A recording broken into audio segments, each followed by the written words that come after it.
एक दिन एक खूबसूरत बाग में एक छोटा सा बंदर रहता था जिसका नाम चंपू था। चंपू को केले बहुत पसंद थे। वह हमेशा ताज़ा और पीले केले खाने का सपना देखता था। लेकिन समस्या यह थी कि बाग के बीच में एक बड़ा पेड़ था जिस पर बेहतरीन केले लगे थे और पेड़ के नीचे एक सख्त मिजाज हाथी पहरा देता था।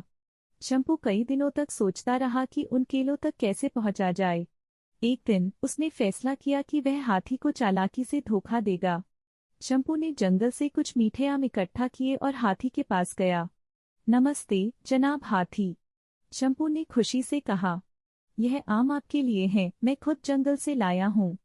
हाथी मीठे आम देखकर खुश हो गया और चंपू का धन्यवाद किया। जैसे ही हाथी आम खाने में व्यस्त हुआ, चंपू जल्दी से पेड़ पर चढ़ गया और बेहतरीन केले तोड़ लिए।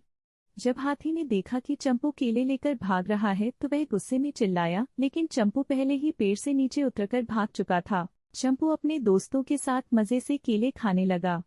उस दिन के बाद हाथी ने फैसला किया कि वह इतना सख्त मिजाज नहीं रहेगा और चंपू ने भी वादा किया कि अगली बार वह हाथी के साथ भी केले बांटेगा। और इस तरह चंपू और हाथी अच्छे दोस्त बन गए।